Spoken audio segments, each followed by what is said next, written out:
亲大德圣听，为此法会集一切众生，亲赞妙法论，教导我们如何了生错事，离苦得乐，殊证无生。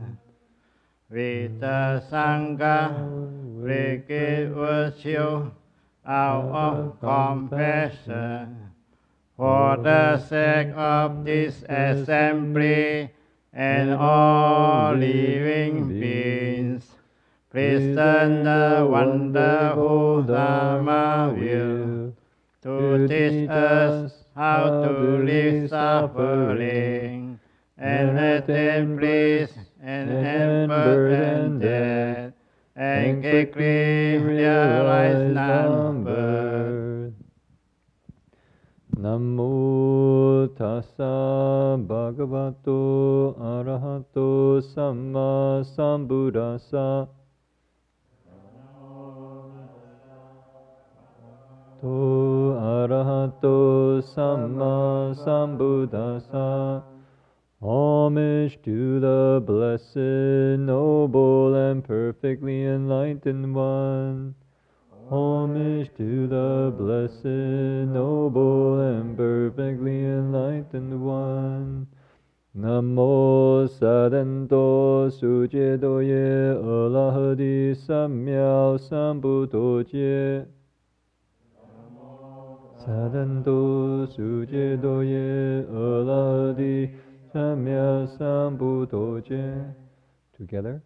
无上甚深微妙法，百千万劫难遭遇。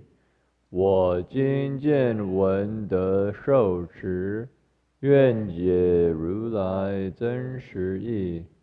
Supreme and wondrous Dharma, subtle and profound, rarely is encountered, even in a billion eons. But now we see and hear it, and accept it reverently. May we truly understand the Buddha's actual meaning. All Buddhas and Bodhisattvas, Venerable Master, Dharma Masters, and all good and wise friends in the Dharma, Amitabha, welcome to this evening's Sutra lecture. Rav Shur is away, so you actually have a live Sutra lecture tonight with Dharma Master Jin-Fo and myself, lecturing on the sutra you should have in front of you, called the Sutra of the Buddha's Teachings on Infinite Life. This sutra is, you could say, a very important text within the Pure Land tradition. It's considered, oftentimes, if there's going to be 3 Pure Land teachings, one is this sutra, another is the shorter sutra on the Amitabha Buddha, and there's another one called the Contemplation Sutra that describes Amitabha Buddha's Pure Land as a visualization practice. But this one actually talks about Amitabha Buddha's, you could say, backstory, how he became Amitabha Buddha. So before we start, I would like to invite everyone to, you could say, invoke Amitabha Buddha's name. We can invite him to join us. They say he has infinite light. There's a picture of him behind us, and another image of him in the corner. And so if you imagine, if it's infinite light, so wherever he is, his light just extends out and touches everything, right? And so to a certain extent, we're in his light, if we just can open our minds and hearts to it. So if we can recite his name, that's one of the best ways to remind ourselves that we're kind of in the warmth and glow of Amitabha. Okay, so if people would like to join, Jin-Fo, you got the fish? We can first recite Namo Amitabha, and I don't think we have it in the book here, but you just, I think we'll follow along very quickly once you hear it. Namo Amitabha.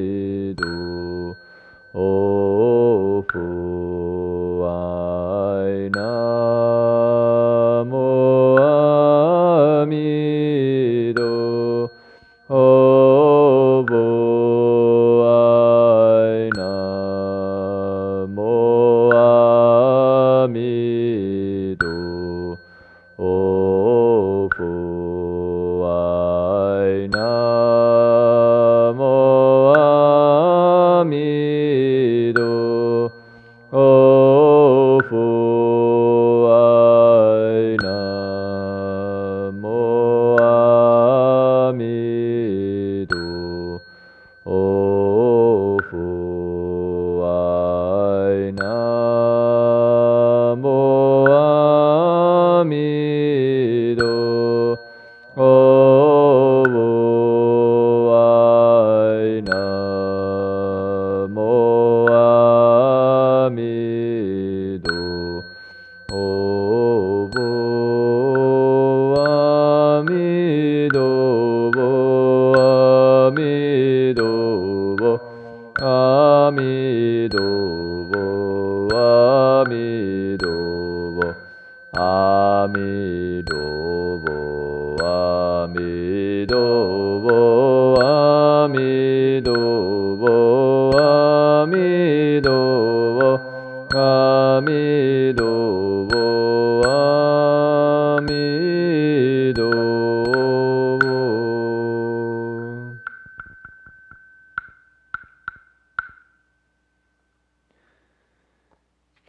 Okay, so if people can grab your sutra text, I invite you to open it up to page, I believe we're still in the explanation of the Buddha's awakening. The page 6 and page 7. Page 6 and page 7.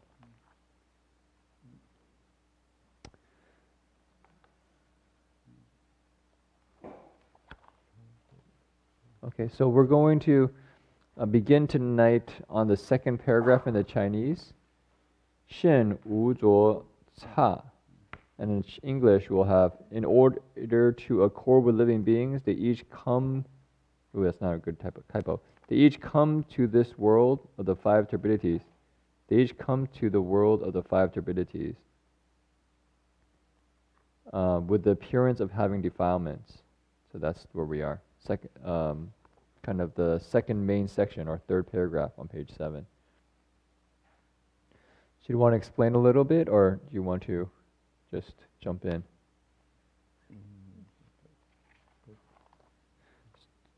So just to give a little bit of context, if people remember, we've had the introduction to the sutra of all the different Buddhas, or the Bodhisattvas and Arhats in its attendants. And then on page 5, you'll see it describes each of these Bodhisattvas having really cultivated a great deal. And then they talk about how each of these Bodhisattvas are,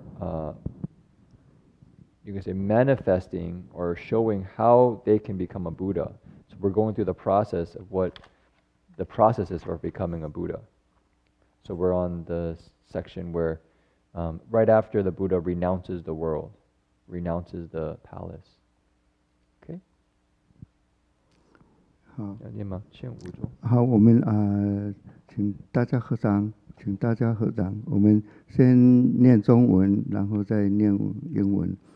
好，现五则差，我们大家一起念好了，就是决定是现五则差，随顺群生，事由成垢，木易金流，天暗视之，得凡施食，灵其益从，往诣道场，吉祥感真，表彰工作，哀受食槽，伏佛树下，家父而坐，分大光明，持魔之师，魔率观俗，而来避世，自以自利，皆令降伏，得为妙法，成罪正觉，好，英文。Read the English.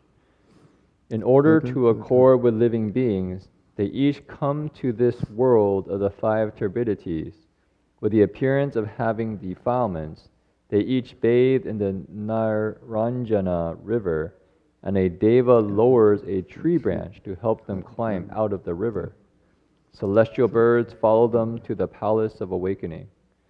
Svasti sees these auspicious signs and wishes to make an offering of grass. Each of them kindly accepts the offering and spreads the grass as a seat under the Bodhi tree.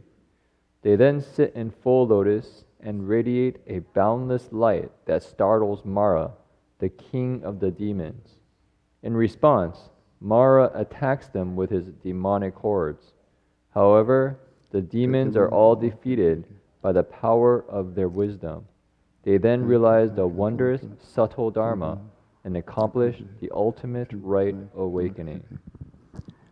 好其实我们讲这一段呢，就是在上个月2月23号的时候，我们就讲到最后2句还没有讲，就是得微妙法，成最正觉。这2句没有讲，就是这一段。那以上的这个就是在讲这个菩萨他要成佛的时候用智力来制服了这个魔王，还有这个眷属，然后他要得这个微妙法，要成佛，就是说他把那些魔驱逐了以后，然后他就进入禅定，然后就是在禅定在修这个微妙法，所以最后成佛。这2句是非常重要，就是说我们要了解佛陀他是怎么样子成佛的，他这个整个过程是怎么样子。今天我们就是要来详细来讲这一个2句得微妙法，他怎么去得的，然后怎么样去成佛的。So today we're going to speak about the last sentence in that section we read, which says, they then realized the wondrous subtle Dharma and accomplished the ultimate right awakening. So right before that section, it describes how these bodhisattvas, each in the process of showing how they become Buddhas, subdue Mara and all of Mara's demonic hordes. And so then they enter into Chan dhyana, a kind of a dhyana samadhi, cultivate and contemplate and realize the wondrous awakening. So how do they do this? How do they realize the wondrous subtle Dharma? So that's going to be the topic of this evening. How do you realize the wondrous Dharma? 所以依照这个就是方广庄严经里面他讲到就是说他就是菩萨，这个菩萨就是释迦牟尼佛，他这个降伏魔焰，然后灭这一些毒刺，就是这些像魔的这些刺然后他建立了这个法床，那他就可以安心来修禅定，所以他就这样子的坐在这个菩提树下的前面出离欲恶有结有关，就是他在做这个修行的这个，然后他离身喜乐，然后进入初禅。这个他这个整个过程一直到3禅，这个他都还有进入初禅。等一下我们再继续再讲。So one of the sutras describes Shakyamuni Buddha cultivating under the Bodhi tree. He subdues Mara and then begins to cultivate the dhyanas. So he goes to the first dhyana, the second dhyana, and then enters the third dhyana. 所以他进入初禅以后，他再继续内静一心，把他的那个心里面能够清净，然后昧觉观，然后定生喜乐，入二禅。So Jin-Fo is now going through the details of each of the Chan samadhis. So in the first samadhi, you nei jing yi xing mie. So you put down the kind of mind of you could say joyfulness, a kind of happiness, and then you're able to enter the first dhyana. And then your mind becomes very, very peaceful. I think the first one's kind of this excitement, kind of the excitement of happiness. But that one is put down. And so you enter the first dhyana. Then your mind is very peaceful. 灭觉观定生 现在就有生喜乐了，离个离生喜乐了意思。它就是一个定，它就是离了以后，它就定在那里，然后就进入第二禅。So then he has a samadhi where there is happiness. So that enters the second dhyana. 然后他又离喜受圣念说住于手有念有想身受肉入第三禅，这个就是他修禅的一个境界。他在有念有想身受肉，然后入第三禅。This is kind of technical language. 圣人 so this is what the sages say. 仿色有念有想，身受乐。So I think if you really want technical Abhidharma language, there's still applied thought and associated thought around that, and the body is very supple and peaceful and joyful, and you enter the third dhyana. 然后进入三禅以后，他又离忧喜舍苦乐，念清净入四禅，就是说把所有的忧还有喜还有苦乐都舍掉了，然后他的念头都是清净，然后就入了四禅。So then the fourth dhyana, you're putting down even happiness, and your mind is extremely peaceful, and you enter the fourth dhyana. If people are interested in the four dhyanas in detail, you can look at the Abhidharma. I believe what happens is your mind first has a single-minded quality, and you apply effort with your mind. And then bit by bit, your mind gets more and more refined. All the way to the point in the fourth dhyana, you actually let go of happiness itself, the kind of joy of the mind being really focused, and you just have a very, very peaceful state. So it's an actual practice of cultivation, the dhyanas. In Buddhism, when Buddha talks about the Eightfold Path with the right concentration, he defines right concentration as the four dhyanas. So it's a very important part of the practice. 所以那他入了四禅以后，就在这个正定中呢，然后他心非常的清净光明，没有任何的杂染，那离烦恼，然后非常调和，然后也没有什么动摇，然后在这个他入定的这个初夜。就是所谓初夜，应该就是刚好太阳就是下山开始要黄温的时候，初夜的时候，他就得了这个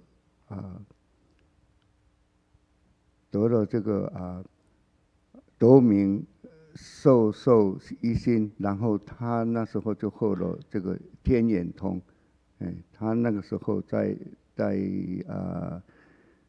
定中，他就得到这个天眼通。Is this dawn? 初夜是 dawn? 初夜，就是太阳才出来还是太阳下的时候？夜，太阳下的时候。晚上。Okay. So he describes that the Buddha's mind at this point is extremely peaceful and free of false thoughts. And at that point, when the sun was going down, right when evening starts, the Buddha attained or realized the, you say somebody translates the celestial eye, this kind of clairvoyant power to be able to see into the heavens, see in vast reaches of space, all the way from the heavens to the hells. So the Buddha attained this realization. 所以他得到天眼通的时候，他观察一切的众生这里生，然后那里死，然后有好色的，有没有好色的，然后有贵有贱的，都是随业而往，就是说你随着他的那些众生啊，就是随着他的这个所造的业，然后过去，就是说而往，就是说你去好的业，你就往好的方面走，不好的就往不好的过去那里去受生，所以他都非常的能够清清楚楚的知道。So he then is able to see living beings, you can say throughout all these different worlds, dying and then being born again, dying and being born again. And he sees them being reborn due to their karma. Each living being has their own attachments, their own habits, clinging to this form or that preference. And so then they're just reborn over and over again. So he sees this process. 还有他继续在禅定到中夜的时候，就是所谓中夜，应该就是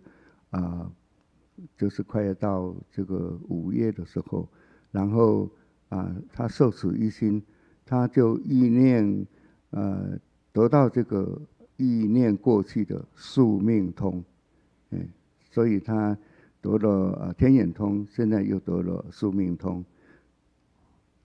So then he continued to practice, and then in the middle of the night, he was able to realize the spiritual ability of knowing past lives. So he has this ability to see past lives. You can imagine, if you just imagine the Buddha under the Bodhi tree, and you're the Buddha, and so he's meditating, and then he's able then to see all these living beings, being reborn, the celestial eye. But then he's not only able to see them in terms of the kind of space, in terms of all these different worlds, but then he's also able now to see the time, the dimension of time. So he sees the space, then he sees time. And so he's able to see all the way back, seeing where living beings come from, this kind of constant cycle of birth and death. 在经典上是有这样子讲，就是说他得了这个宿命通以后，他看到他了知他的一生，他自己一生二生，乃至于一劫两劫他都可以知道，还有无边劫都非常的清楚，而且他也了解他以前住过哪里，叫什么名字，姓什么，还有他的长得怎么样子，住处他都很清楚的，都能够了解。So the sutra talks about how he's able to understand his own past lives, not just one life, but 2 lives, 3 lives, 4 lives, until you can talk about eons, vast expanses of time, 1 eon, 2 eons, boundless eons. And in this kind of limitless time going back, he is able to understand each of his lives, how he was born, and what family he was born in, what world he was, what was his name, what did he look like, what food he ate, and all the various circumstances around that life. To him, it was all crystal clear. 所以还有经典讲一句非常重要，肉自肉他，所以不只是了解自己，还有他人，他都可以了解到，都非常的清楚。他怎么生啊，在哪里生，什么名字，他都了解。So the sutras also describe in a very important line, saying he doesn't just understand this for his own life, but he also understands it for all living beings, for others. So he has this kind of profound depth of realization and understanding of living beings, where they all come from. 所以这时候这个菩萨就是释迦牟尼佛，他就自己又在想，我现在因为我有这一生，然后我们接着就是要老病，然后最后死。那想我这样子老病死是从哪里有？它是怎么样子来？怎么有的？怎样？那时候所以他自己就产生在定中，自己就这样子在想，有是因为我们有这个老病死，是因为我们有这个身体，我们有，那这个有又从哪里来？所以有就是从这个就是开始我们讲到12亿年，有就是从取，我们要有这个，就是我们要去取嘛，去拿。就是有取，然后取为什么有？你为什么要取？因为你爱嘛，你爱这个东西，你才会去拿它嘛。所以这个就是12因缘里面的。然后你为什么要爱？因为你有受，你想要受它嘛，然后为什么会受？因为你有碰触过它。所以以后这个碰触不只是物体，还有你感触，这个都是触，然后为什么有这个触？因为就是从我们的6根眼耳鼻舌身意想怎么样子，这个从这个来的。So the Buddha then continued to investigate. He thought to himself, where does old age, sickness, and death come from? And so he looked into this matter and saw, old age, sickness, and death comes because we have this body. This body was born. And this body being born comes from where? Well, it comes from this, you could say this thirst to become. We want to become, to be reborn. So that's how we get reborn, is because we have this wish to become. And where does this becoming come from? Well, it comes from grasping, of kind of trying to take things, to hold on to things. And where does this grasping come from? It comes from craving, this kind of love, a kind of this deep emotional attachment, sometimes translated as love, this kind of craving. And this craving comes from where? It comes from feeling. We have a sensation which we like or dislike, or it's neutral. So this feeling we then crave after. And where does this feeling come from? It comes from contact. This means that our eyes come into contact with sights, and then there's the eye consciousness, or our ears hear sounds. So we have contact with our 6 sense organs. So where does contact come from? It comes from our 6 senses. 那这个6处，我们的眼耳鼻舌意从哪里来？就是我们有这个身嘛，有这个名色嘛，这个就是身体，就是讲名色。我们有的这个身体，那这个身体从哪里来？就是从识，从我们的这个意识，这个意识从哪里来？就是从行从哪里来？从哪里来？就是从无明来。所以这个无明行识，这个这样子一直到名色到6处，这个就是12因缘。我们在华严经都有讲过这个这个12因缘里面有非常详细，大家可以去看这个经典。这个就是他用这个12因缘来回光返照，这个也就是说我们修行人要常常能够回光返照我们自己。So where does the 6 sense organs come from? It comes from our having a body and a mind. We sometimes say nama rupa, the kind of material form and the kind of mental activities. And then where does this come from? It comes from consciousness.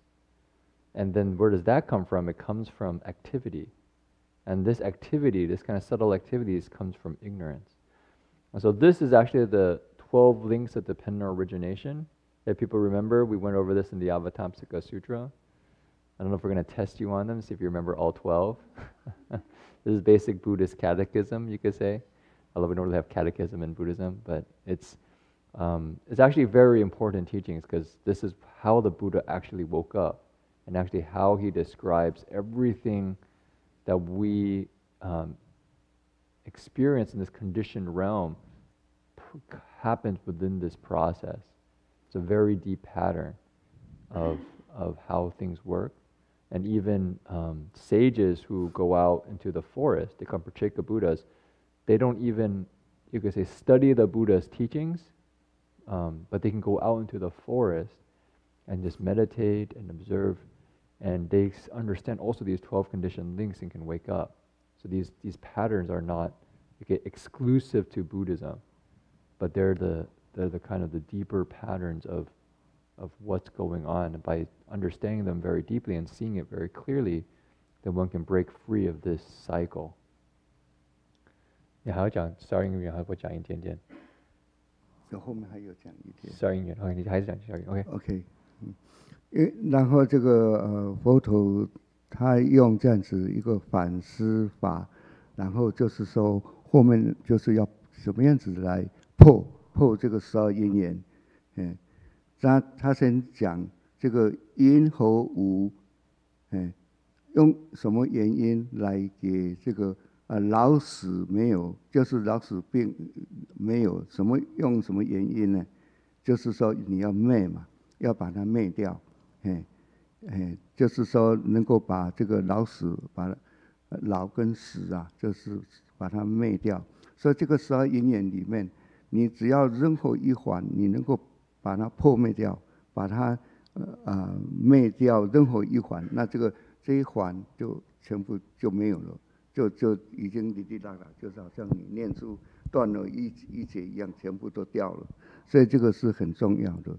所以他当然他讲是从12因缘，从那个无明灭一直到行识灭，每一种都可以灭，你都可以这样子去观察。所以这个最重要的就是修12因缘，要常常在定中里面来检讨，哪里自己不好或怎样子，你都可以进入。所以这个是一个灭法，因为时间上去我们没有办法他这个经典都讲得非常清楚，所以我们大概12因缘我们就不再继续讲这个。So these 12 links, the Buddha is able to, you could say, sometimes they break the 12 links, meaning you kind of get free of them, because these 12 links keep us in the cycle of birth and death. They trap us. And so to break free of it, you have to actually break one of the links. And so what the Buddha does is he's able to see through ignorance. And by seeing through ignorance, all the rest of the 12 links, you could say, come apart. Kind of like if you had like a rosary, and you kind of break one strand, and all the other ones fall off. And so then the Buddha gets free of this kind of cycle of dependent origination. And so this is something very important within spiritual practice. We want to be able to break free of the 12 links of dependent origination. Jin-Fo said he's not going to go into detail, but I wanted to say a couple of things about it because the dependent origination is actually a very important practice for us as practitioners, and I think it also explains what we're doing in cultivation quite clearly, especially the section where it talks about contact, feeling, craving, grasping, becoming, birth, and they usually say old age, sickness, and death. Old age, sickness, death, sorrow, lamentation, grief, and despair, and the whole mass of suffering is how it's usually described. And so how do we get free of the whole mass of suffering? I just want to give a little bit of a story.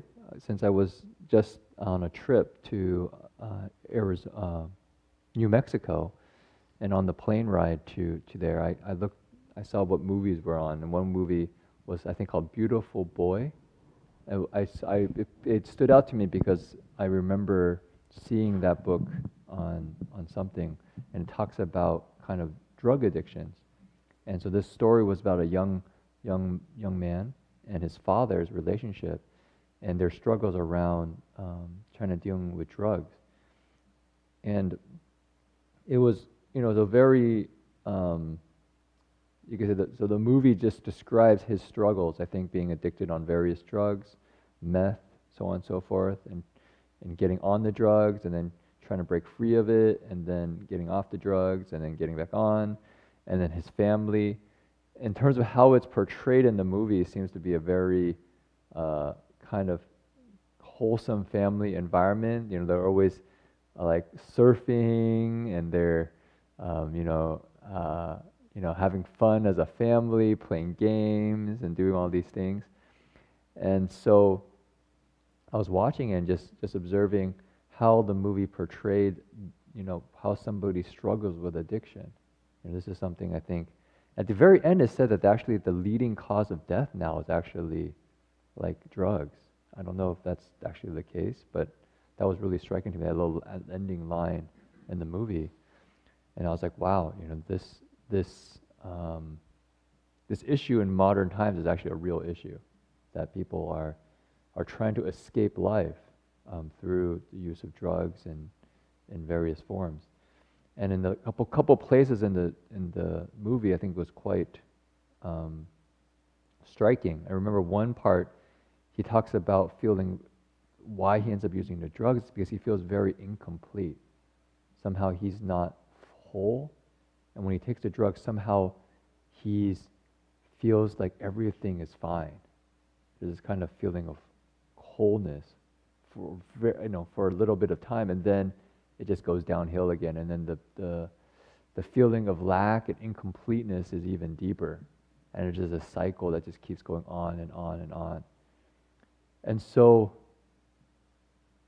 there's a couple of things in that movie that was striking to me, because we were talking about the 12 conditioned links, was that it didn't really discuss how one deals with desire or craving or lack very explicitly. It was a little bit like you just fight it, just kind of like, okay, you just kind of day by day try to get free of it, but it's this kind of constant battle, and then you kind of always can slip. And I personally don't know the experience of being on drugs, at least in this life. You have our cravings for food, our addictions for, maybe spending too much time on the computer.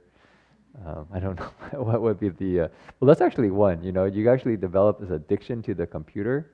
I find that sometimes I feel like not a lot of energy, but when I start using the computer, my energy starts up again. And I hear that there's some kind of cycle, like a what do you call it? There's like a resonance between you and the computer that your body actually adapts to. And so then the electronic devices somehow feed these cycles within your body, and then you become dependent on it. So it's not a small matter. But with the 12 conditioned links, I think it gives a very interesting psychological understanding of how we can look at addictions. And so for number one, I think the first one is contact. So what do we come into contact with actually shapes all the other pieces of the process. So first we want to avoid situations where we will come into contact with things that will be very problematic.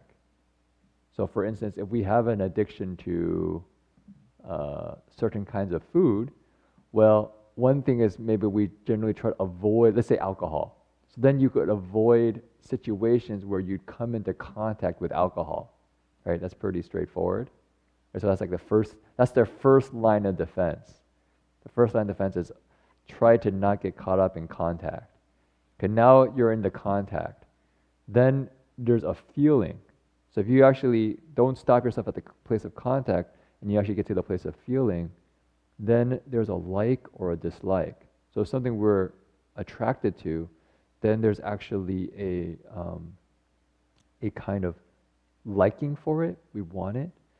And so where that goes is it moves to craving. So if we like something, the mind then goes to craving. Now this is actually very important, because if we can't actually stop the contact to feeling, but we can actually, with cultivation, catch ourselves before we go from feeling to craving, between feeling and craving. So let's say we have a thought of whatever we want to get. You know, I gave an example of alcohol. So let's say we have a thought of, oh, I want a drink or something. Or I have some kind of food I really like chocolate or whatever. You can pick your addiction. I'm sure we all have something. And so that thought arises, and then you go, okay, I can follow it. There's a kind of an excitement and that kind of like an interest in it. So before we get lost in that thought and that we're moves to craving, we can actually recite. So that's the reason why the recitation is very valuable, or a mindfulness is very valuable, is because if we're able to catch the mind early in the process, then it doesn't allow the rest of the 12 links that always ends up in suffering from going forward. It kind of breaks the habitual pattern early in the process. So if we can say, oh, I had the thought, then I actually take my mind and I focus it on something else, like Amitabha Buddha's name, like we're going to do the sutra, Amitabha Buddha's name. Or you can do service. You know, if you want to go and help people and do some good deeds, there's a chance for you to shift your attention to something else.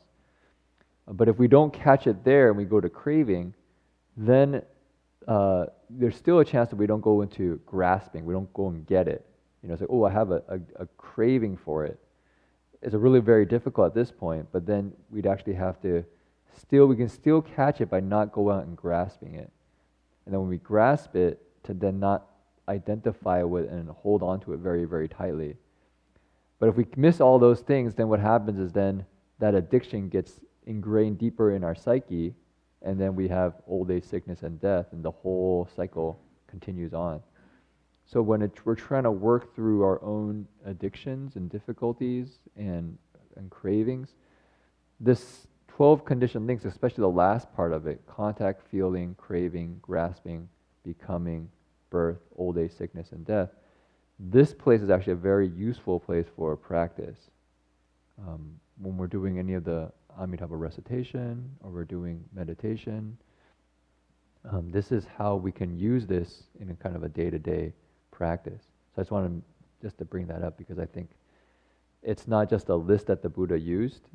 It's actually something we want to apply in our daily life. If we can get back further and all the way back to ignorance, then we can actually get free. And what the Buddha's project is actually he goes layer by layer all the way back to the fundamental ignorance, and then he gets free completely. And so you say that's the Buddha's project. That's what we're all here to work on. It's you can say not easy, but it's probably the most meaningful thing you can do with your life. Most of the other things that we do usually just feed the cycle, and we get more and more trapped in a kind of a wheel of becoming and birth and old age, sickness, and death. Okay, so anyway, just some reflections. 像刚才讲的这个，你还用你的 microphone？ 刚才金禅师讲，像电脑也是一个大问题。我觉得电脑给我们也产生非常苦，其实苦的一种集啊，集在的一个积极的一个事情。其实近一点，电脑真的给我们修行是没有什么太大的帮助。假如说你要真正要去这个得到清净的话，所以这个算也是一种苦，在走积极的。那这个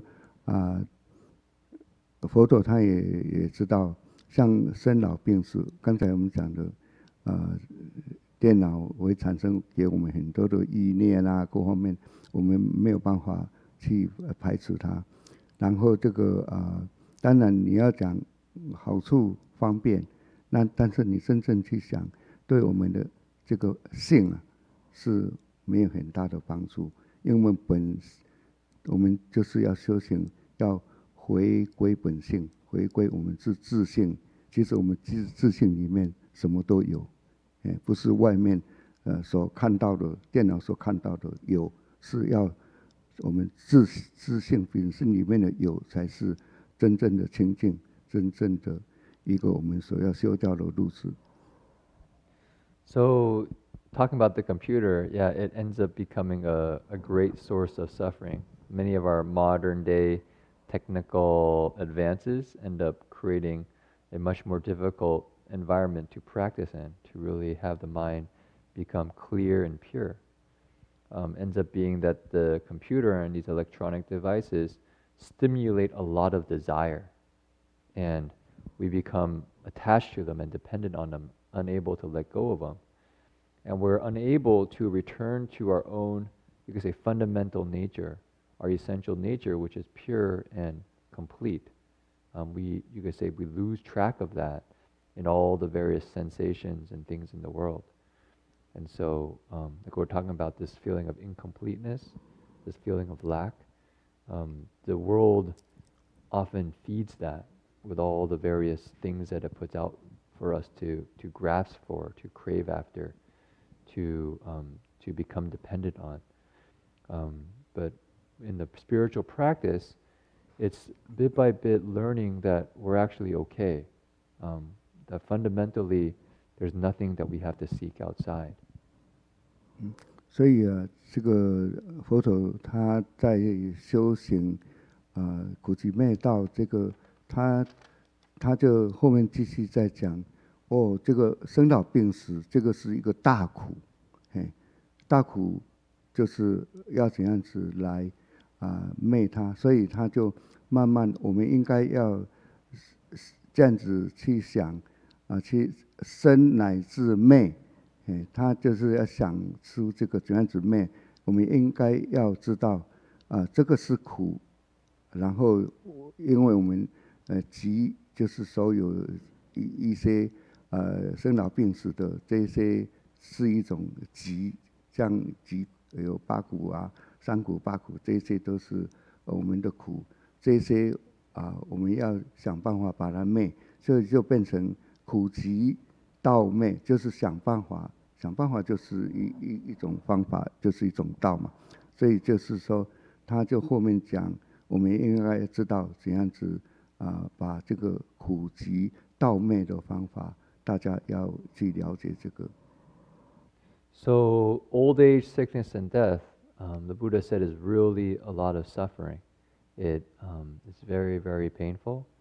I think we can just see from what I was just describing a moment ago about the current conditions around drugs, is that that's a lot of suffering. There's a lot of pain and affliction that goes around people's getting caught up in that for the person as well as for the whole family. It's not a pleasant experience. So the question is, how do we deal with that? How do we look and face this suffering? How do we understand its origin, its cause? Where does it come from? How do we find a way to become free of that suffering? And what is the path that leads out of this suffering? And so this is what the Buddha was investigating, what he was looking into.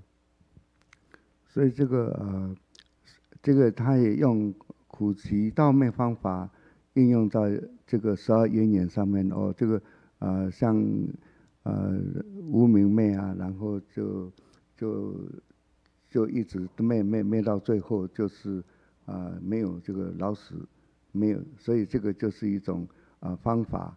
所以他悟出来以后，他就在这个当天的这个后夜。就是应该是后夜，就是说快到天亮，还没有天亮以前，后夜应该是12点以后的。然后这个明星，这个星星、月亮他们出来的时候，然后那个他开始就证悟到了，所以他证悟了这个阿耨多罗三藐三菩提，然后成正觉，然后那时候他记住了三明。三明 So at this point, the Buddha looked into the 12 links of conditioned or dependent origination, and he was able to break through ignorance, and that was able to get free of all the rest of the 12 links. He did this at the end of the night. You could say maybe after 12 a.m. before the sun rose, and when he saw the stars, it describes him as seeing, as waking up, as breaking through ignorance and getting free of old age, sickness, and death. And it's described that he, at this point, realized the three knowledges, sanming, three knowledges, three understandings. So which is, the three understandings are the ability to see, the celestial eye, the heavenly eye, ability to see really far and wide. The ability to see past lives, so he's able to see back into time in great depth and length. And then finally, he's able to break through ignorance. So he's able to become free of old age, sickness, and death. 所以他得到这个成等正觉以后，这个无量的天上的天子呢，他就这样子讲：我们赶快来散花。也供养这个如来，但是有一个天子讲，他说他曾经看过仙佛成正觉的时候，他应该要先显瑞相，显瑞相以后，我们再跟他散花。So the Devas and the various spirits and gods saw the Buddha's awakening, and so they wanted to come and offer flowers and various offerings. But one of the devas said, I remember in the past when the Buddhas realized Buddhahood, they first give off a rei shang. Rei shang is like a kind of a glow. Yes, we said like a glow. So he gives off a glow. There's a way, let's not make offerings until he gives off his glow, and then we can give offerings to him. 瑞相是祥瑞的相嘛？像瑞相就是像一个光明一样，对不对？这样子，他后面有经典在记是讲：诸比丘，如来知彼天子施见瑞相，他上升虚空，高七多罗树，就是非常高的，他显这个瑞相出来。So this this radiance is extremely large. It's as high as 7 duolo su. 7 types, there's a particular tree called the duolo tree. So 7 of these trees in height. 他显这个瑞相以后，所以就那些天子就跟他这个散花，所以他。这时候他就讲了偈颂出来，就是释迦牟尼他成佛，他讲了：我烦恼已断，诸肉已经空劫了，然后不复受生，他不必要在生死轮回再受生，所以是名尽苦寂。所以这个就是他的苦都已经尽了。So after the Buddha shone his radiance, the gods offered all the various flowers and offerings, and then the Buddha said a verse. He said, now that my afflictions have come to an end, and all of my outflows have also been emptied, I do no longer have to take birth anymore. I'm free of old age, sickness, and death, and suffering now has come to an end. 他这个是一个他讲出来的偈颂。另外我想再分享这个在方广这个大华严经里面转法轮，后面他就开始有跟一些人开示，他证的这个他讲出来的他真正的一个夺妙法然后的一个重要的地方。他当然那时候他跟比丘讲，就是出家人讲，他说汝等应知出家之人有两种障碍，哪两种？第一个心着意境而不能离，就是说他这个我想我们在家人当然也可以这样子去想，可以这样子去来反省，就是说我们的心它走到这个境里面不能够离，就是执着，这个是下类人无知识的一个凡夫，一个凡夫的愚人，非圣人所行，就是说不是圣人他所修行的。So the Buddha, in his description about his realization of the wondrous Dharma, in one of the sutras, describes how he, a teaching, he says to the monks, when you cultivate, there's two obstructions. One obstruction is the mind that attaches to various states that come up, that things that we crave after, and we attach to states. This mind is that of an ordinary person. It's a very worldly mind, a lowly mind. This is not the mind of a sage. 还有二手就是另外一种人不正思维，就是说他没有好好去真正的去思维，想正的思维方面，然后自苦其身而求出离，就是说他把自己修苦行方面想要出离，从过去以至于将来都是受这个苦报，这个是他没有修中道，所以这个就是说比丘你应该守这个两边，就是说不要去纵欲，也不可以去修苦，要走中道，所以这个他就指出来修行要走中道，这个是非常正确的，非常重要的。Okay, so the second misuse of the mind is that of clinging to ascetic practices, not having a proper understanding of Dharma, and so then they go to extremes in ascetic practices, thinking these ascetic practices will help them get free of suffering, but in fact these ascetic practices just lead to more suffering.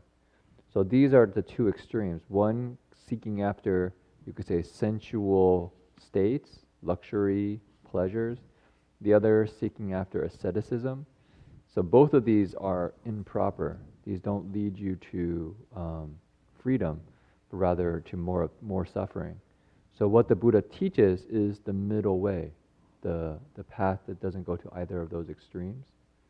So maybe just to make it really concrete, if we're talking about monastics, I think there's a couple tendencies that can happen. Is that, as the tradition gets more and more established, the monastics might get caught up into, just kind of a comfortable life, and this sometimes happens. I think we can see in various religious institutions, even myself, it's kind of getting habituated to comfort within the system.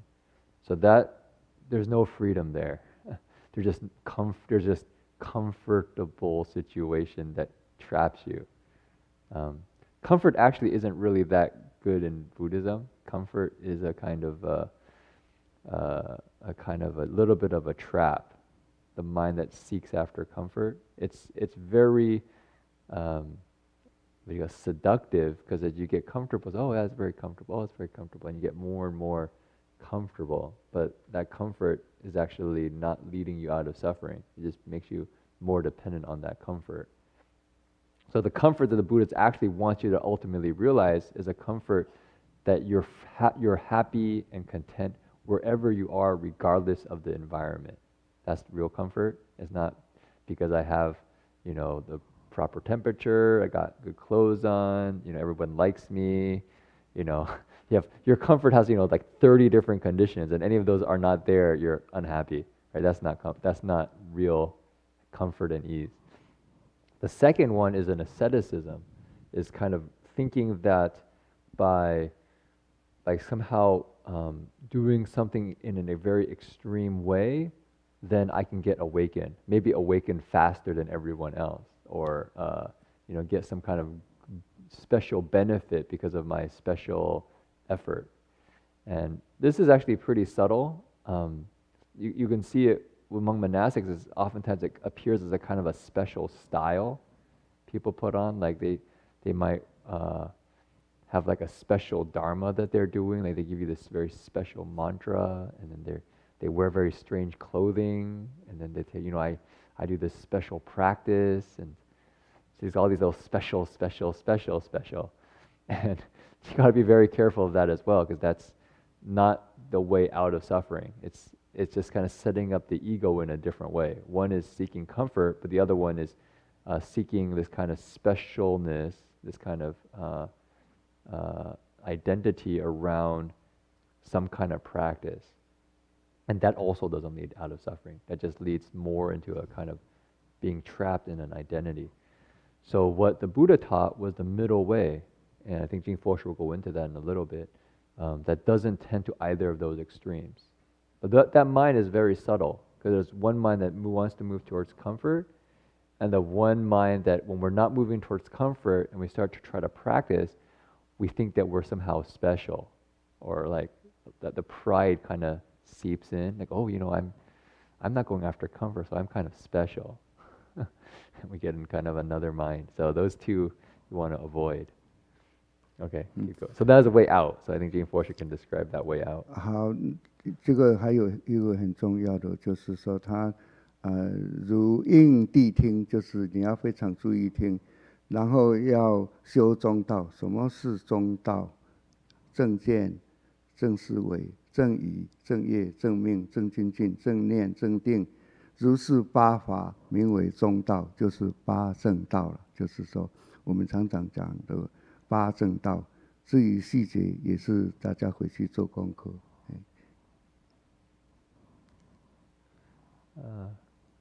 So then the Buddha says, pay attention, or everyone here says, pay attention. You want to be really attentive.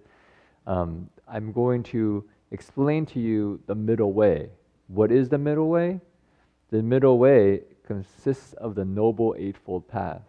Do people know the Noble Eightfold Path? This is another list that is actually very important for your practice. So the 12 conditioned links is very important. And then in terms of the actual antidote for suffering, the Buddha lists out the Noble Eightfold Path. People know the first one? Anybody? First one? No, that's part of the first one, that there is suffering. Proper view. So they often say right view. So that actually is correct. So Connie was right, because part of proper view is that there's suffering. There's a recognition of suffering. So and the response to seeing suffering is not to avoid suffering and deny suffering. Is say suffering should be understood, and then there's a way that you can actually get free of it. So the first one is the proper view, or the right view. How about the second one? Right speech is third. You jumped one. There's one right in between. 思维。Jin-Fo says 思维. Anybody guess for that one? 思维. Right intention. Yeah, right intention. Right thoughts. You want to have right intentions? So the third one was right speech. Number 4. What was the number 4? 正业。正业。正业. Right action. Yep. Right action. So that's holding the precepts well, right? We want to not kill, not steal, not commit sexual misconduct, right? How about number 5? Any ideas? Livelihood, yeah, right, livelihood, very good. So you want to have a job that doesn't harm living beings. The classic ones are a butcher, right? You don't want to have a job that you're every day killing living beings. You want to have a job that is, helping living beings ideally. I know some people here are teachers. or tutoring or doing things in education. Oftentimes that's helping living beings. Very good. How about the next one, number 6? Buddhist Jeopardy. Number 6. What do you think? 正精进. 正精进. What do you think that one is? Vigor? Yeah, right vigor or right effort. Sometimes explained.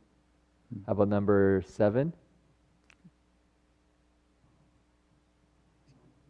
Right mindfulness. Yeah. So you can be constantly mindful of the Buddha. You recite Buddha's name all the time. Namo Amitofo, Namo Amitofo. Then your mind is, constantly in wholesome rather than like always thinking about money, how much money can we make, or thinking about food, when we have for lunch, right? Mindfulness. The last one.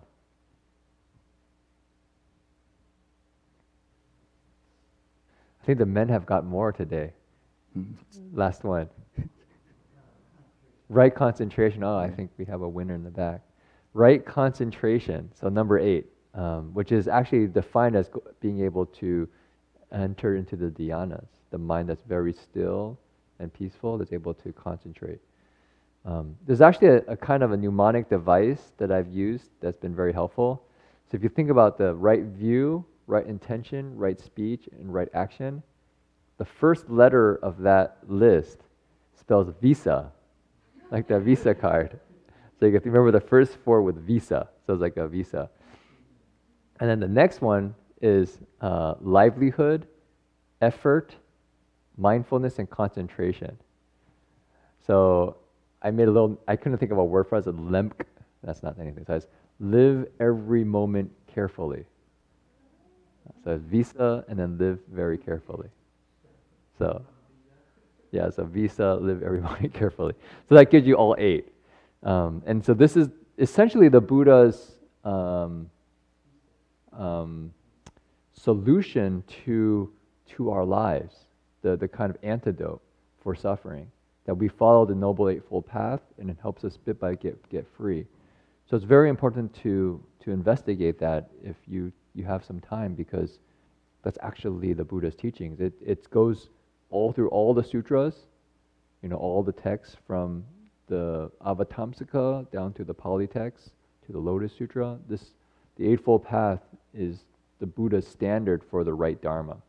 He said that if there's a religious tradition that has a Noble Eightfold Path in it, then in that place, awakening is possible. If the Noble Eightfold Path does not exist there, then you won't see awakened beings.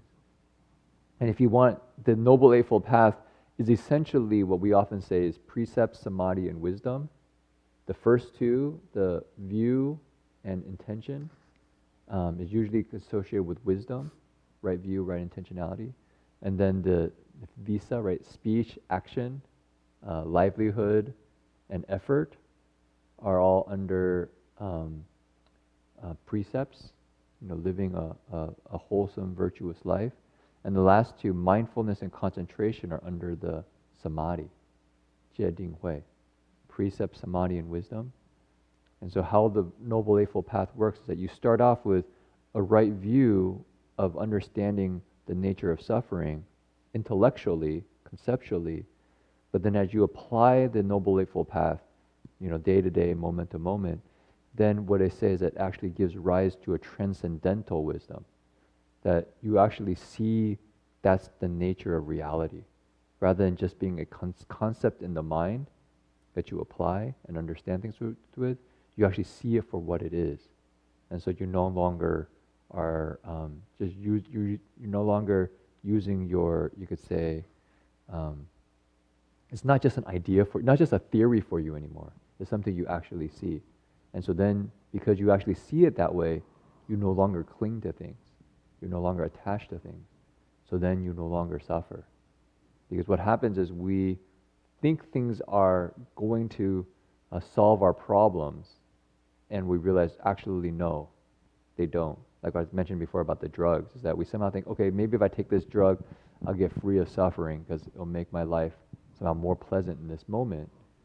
But actually no, because that just plants another seed that creates another cycle of suffering. and we get more and more caught up deeper and deeper into this hole. And so the way out of it, if we could actually see, okay, this is just sense experience, and actually have proper mindfulness where I can actually just be aware of it. And it's difficult, but essentially that's the process. It's essentially thought by thought, moment by moment, we begin to free our minds from being caught in this cycle of craving. And so the Noble Eightfold Path is that process, moment to moment to moment, moment to moment to moment.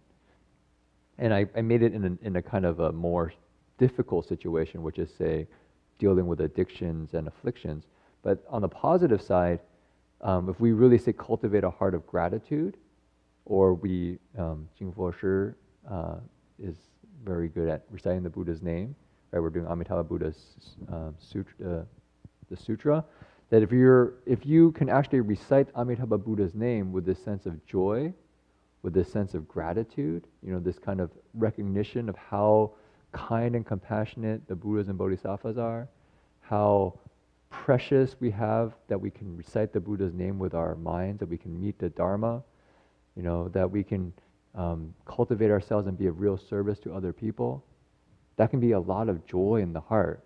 So if we keep our minds constantly there, not wait until we get into some addiction, but like actually just keep the mind wholesome, positive, moment-to-moment recitation, moment-to-moment mindfulness, and not wasting a moment of our existence, then rather than having a cycle in a negative direction, what we have is a cycle in a very positive direction. Our hearts and minds become actually radiant and happy and free, and bit by bit we kind of become a very peaceful and happy person, and our addictions and things just kind of fall away because we no longer feel incomplete, because we actually kind of go back to our true nature, which is full and complete, lacking nothing. But it's a practice. It's something we actually have to apply effort at. It's not something we can just do like, the next moment. It's just moment to moment, moment to moment. But as we do that, it uplifts the mind. Okay. No, St. John's. Okay. So maybe for the very end of our sutra lecture, Reverend Hong Shi asked me to share a little bit about my trip to St. John's College. I don't know if do people know St. John's College? Have people heard of it before? It's a great books program. To a large extent, Dharma Realm Buddhist University is modeled after it in terms of the style of education. They study great books, so they read the Western classics. And the reason I just went was because they were hosting a conference called the Association for Core Texts and Classes Conference. And they have schools from all over the United States, and actually some came from Hong Kong and other countries as well, to discuss core texts. Core texts are like, Plato, Aristotle, Odyssey, and then they've been trying to bring in some more Eastern texts. It's actually quite interesting. It seems to me that the most popular Eastern text, I don't know if people can guess what it would be, if you were to guess. Seems to me the most popular Eastern text for these universities is Catholic. It's not at this point. It's not a Catholic school. Yeah, no, it's definitely a secular school at this point. So it maybe had some roots in kind of a religious kind of institution, but at this point it's completely secular. Kind of like Harvard used to be a seminary school, but now I don't think you'd consider that a Christian seminary school. It's considered a real college. So where? It's in Santa Fe in New Mexico. It's like a desert weather. After coming here from California and going there, it's very beautiful in the sense of the kind of the natural surroundings, but it's also very bleak. It's this kind of very harsh environment for the senses. It's unlike here in California, at least here in Berkeley, where you kind of feel like humans are in charge right? There, nature is in charge. You can feel like nature's like out to kill you almost. You know, you can feel it's like, it's very dry and it's harsh weather. You know, you look out with your senses and you basically see these plants that are like, you know, very spiky, you know, like, you know, spiky plants, and they're all like holding their energy in. They're not like, you know, right now you can see like our grass right now is very lush, all this lush landscape. It's all kind of a very kind of harsh environment, but there's a kind of awesomeness to it, a kind of like a majesty to its kind of space. So humans are kind of just barely there, and all the houses are little adobe houses made of like clay and kind of this. So they're very like, they look almost like ant colonies. You know, there's not like much wood. It's like these little ant. It's kind of like these little huts, or these little like clay adobe houses. So, but I was asked a moment ago about what do you think what was one of the most popular Asian core texts that they brought in? A Chinese text, not the Analects, not something Taoism. It's a class. So okay, I'll tell you. It was Sun Wukong. It was the Journey to the West. A lot of people talked about Journey to the West.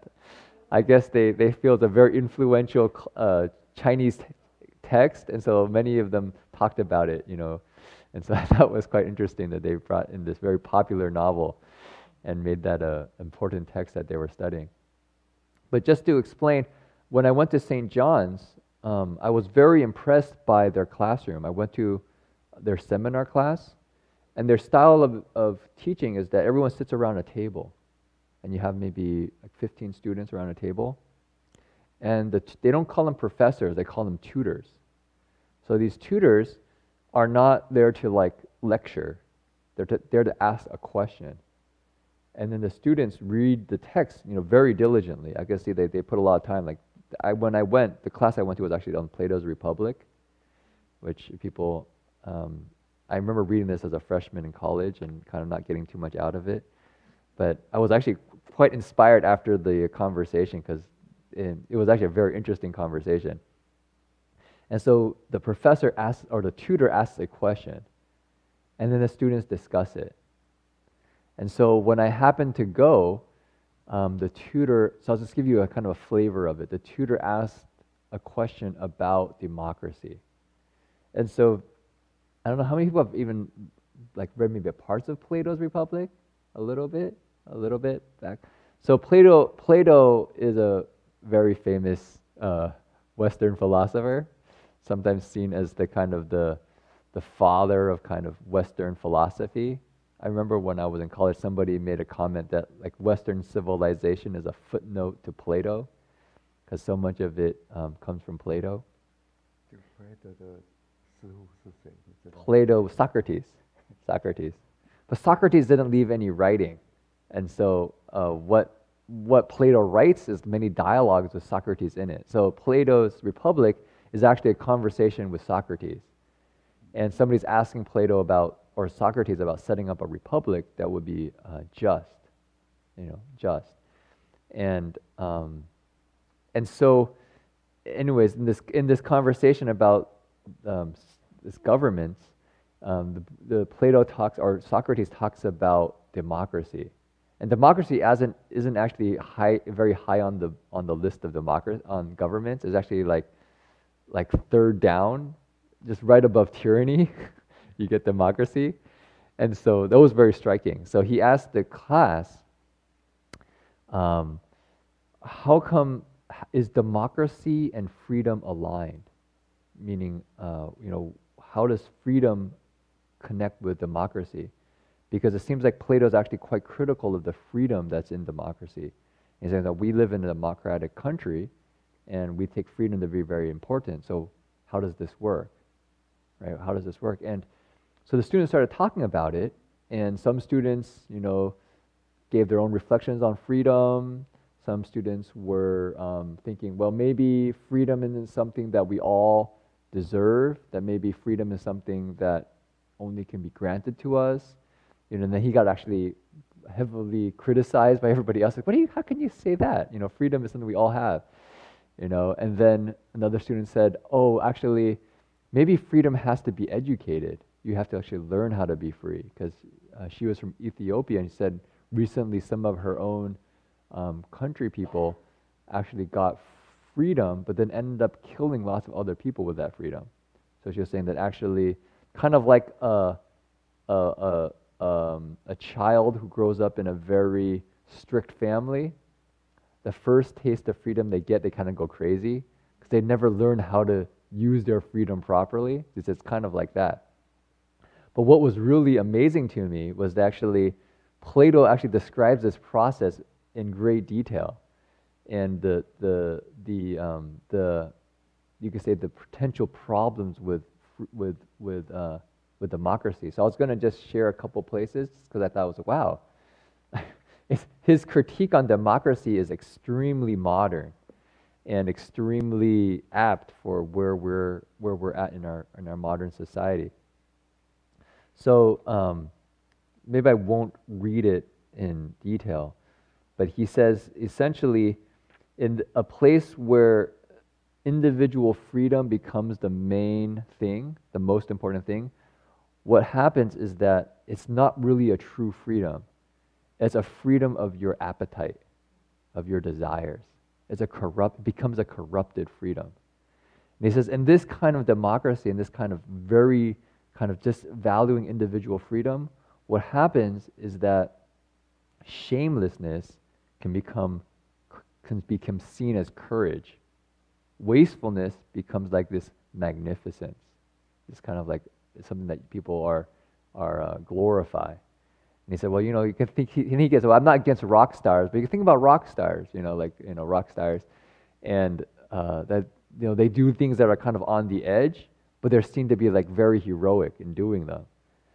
And so it's just interesting to see that that in a democratic country which values individual freedom, then kind of being shameless is actually a virtue. Does that make sense? It's actually very important for, I think, Chinese families coming to America, because it's a very different system. Growing up in China, I don't think you have that, or Taiwan. Maybe Taiwan a little bit. Actually, I think Taiwan is facing this because it adopted so much of the American values into it that there's this tension built in. But in traditional Chinese culture, there's definitely not this kind of individual freedom being the center, most important value. Well, here in the West, it's actually, in America, very important. So Plato is just saying, well, what happens is shamelessness actually gets interpreted as courage, because you do something that's shameless, that breaks societal norms and the group's norms. And then people go, well, that person's just exercising their freedom. And see how courageous they are, that they're actually able to do it against society's norms, right? There's this kind of freedom. And just being able to live this very extravagant life is seen as, wow, he's really free. It's seen as, we can kind of glorify the human being that just, he describes as, actually, he says, this person is able to go, going day by day, following whatever desire is at hand. Sometimes he drinks heavily while listening to a flute. At other times, he drinks only water and is on a diet. Sometimes he goes for physical training. At other times, he is idle and neglects everything. Sometimes he even occupies himself with philosophy. He engages in politics, leaping up in his seat and saying whatever comes into his mind. If he happens to admire soldiers, he's carried in that direction. If it's money makers, it's that one. There's neither order nor necessity in his life, but he calls it pleasant, free, and blessedly happy. And he follows it for as long as he lives. So it describes this person. He just follows whatever desires that comes into his mind, and he just goes along. And I thought, wow, that really describes our modern life quite well, in a certain sense.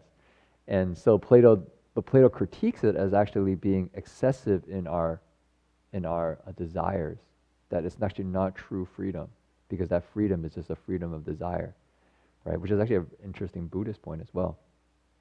And he actually then describes how this democratic freedom leads to tyranny. I won't go into how he talks about that. And he says this tyranny is marked by eros. Eros is this kind of deep craving often kind of lust, this kind of lustful energy, and kind of obsessive love. You get kind of caught up in this obsessive love. And that he describes that to be tyranny. And I remember one of the students going, whoa, at the end of the conversation, like, wow, Plato's critiquing like the two things that we hold most dear here in America, freedom and love. Right? These are the two things that are like the holy of holies in America. You know, like everyone's seeking, and that's where happiness comes from, is becoming free and finding true love. Right? And Plato has a very interesting critique. And so I was just listening to the students, and this is mostly just the students having a conversation around the text. And I thought it was really impressive. One was they were super respectful of one another. Although there were disagreements, they were quite civil. And I could see this, the tutor really encouraged us, and you're welcome to disagree, but you want to disagree in a civil way, right? You might disagree for the rest of the semester. That's actually very good. But we want to be respectful with one another. They were actually very sensitive. They were excited in the conversation, but if they cut each other off, they would say, sorry, did you finish? Maybe you should finish first.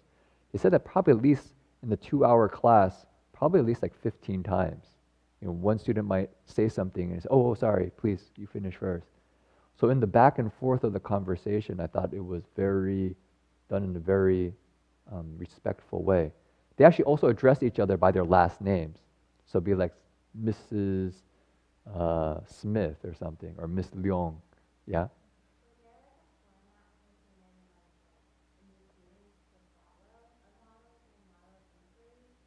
Is it for new students?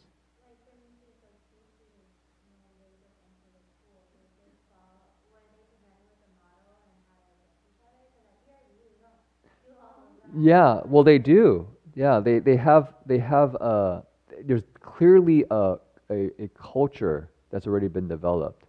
It takes some time for people to learn it, but then once they learn it, I can see that it's extremely effective for learning. So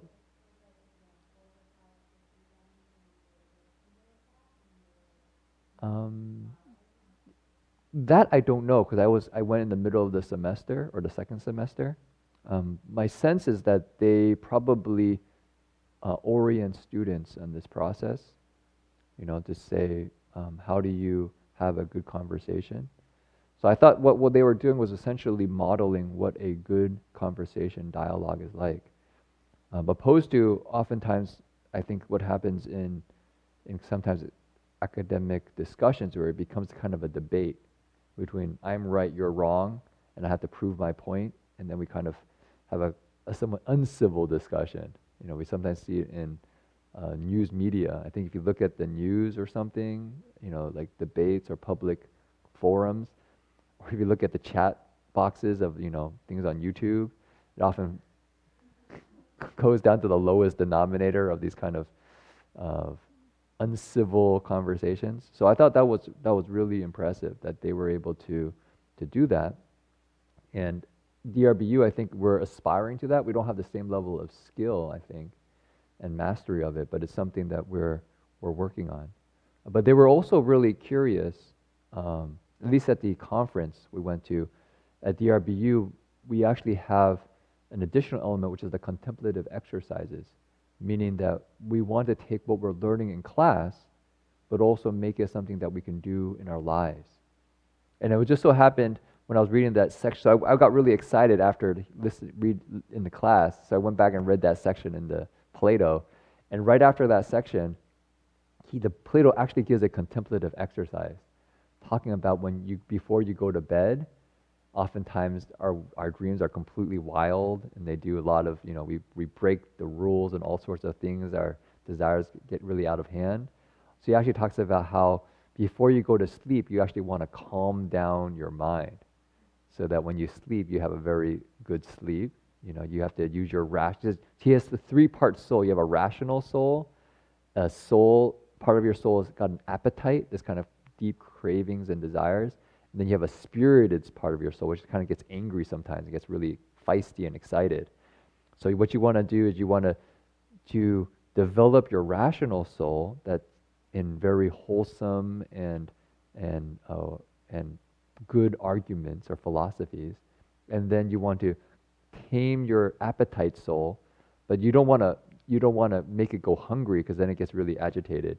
You just want to feed it enough so it stays subdued, but you don't want to indulge it. And then he says, then you also your spirited part of your soul, the excited part of your soul, you also want to calm down. So you calm that down, and then you can go to sleep and have a good rest. I was like, well, that's an actual interesting contemplative exercise, and that's his model for good. You could say good governance, and also good governance of the soul. Because the reason that Plato gives, or the Socrates gives the Republic as a city, is because that's a model for a human being of our own. If you think of a city outside as just another model for what was going on inside. So how do we govern ourselves? This appetitive part of our soul, a spirit part of our soul, and our rational mind. So that's what Plato is doing. So I won't go into too much more detail. It was a very fruitful trip. I learned a lot, and I think the whole group did as well. And I think we'll bring lots of those insights into our work at the university. In my heart, I think the Dharma could really come to life in that kind of inquiry, to be able to share and learn the Dharma together in that kind of open, inquisitive, and humble way. Okay, so I don't know if there's any questions or reflections. We have a couple of announcements. Right now, the CDTB, there's the 10,000 Buddhas repentance. We're going to have in early June, mid-June, we're going to have quite a few events. One is there's the family camp. I believe it's something like June 15th, 16th. So if you would like to join, please let me know. You can go to the Berkeley Monastery website. There's a link there to apply. You can bring, if you have a kid that's 6 years or older, you can bring them along. You can bring him along, I guess, if he's your kid.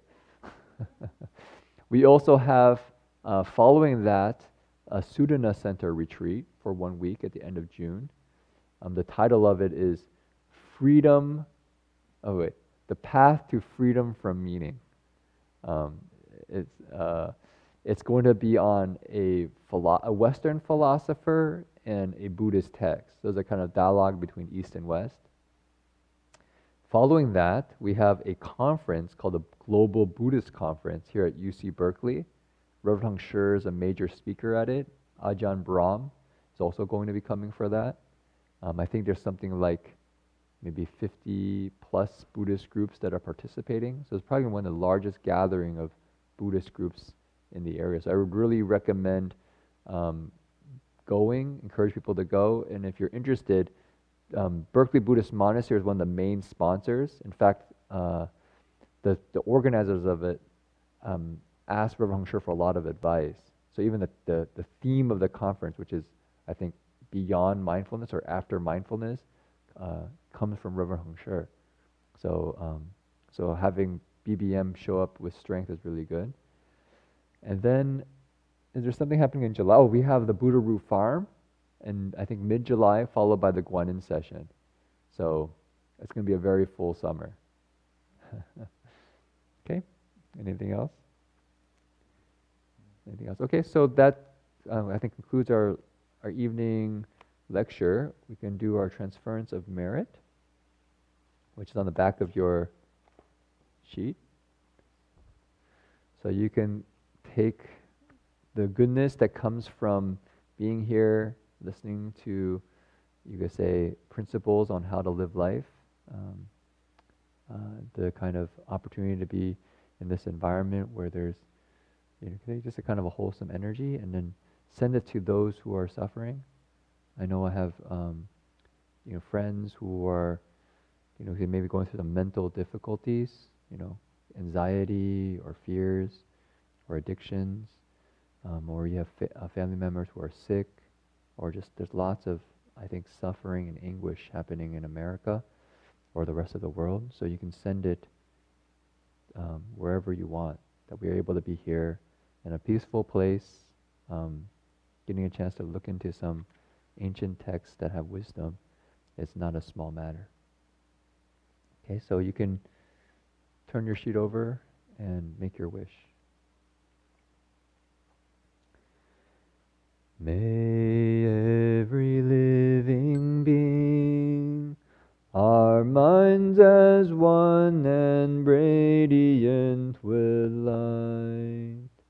share the fruits of peace with hearts of goodness, luminous and bright.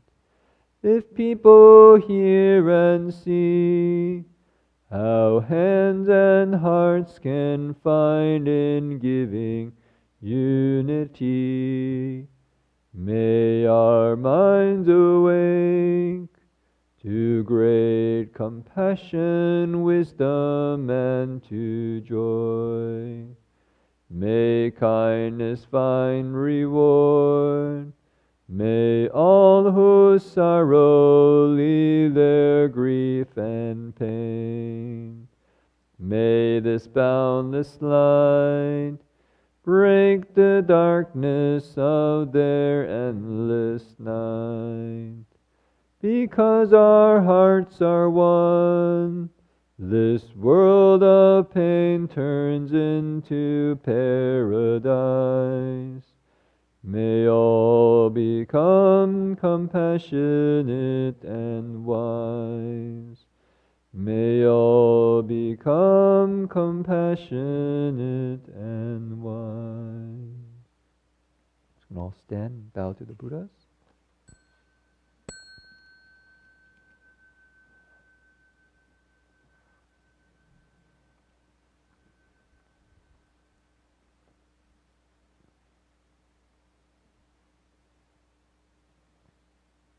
So 3 bows.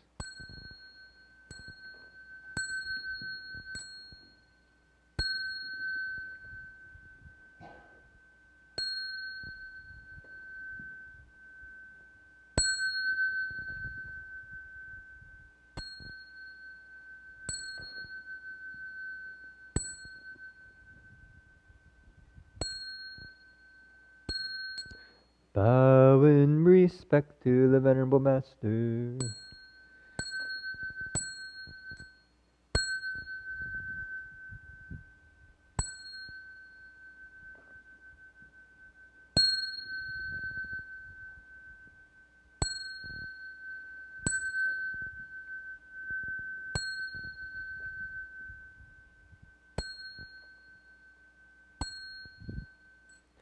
Nam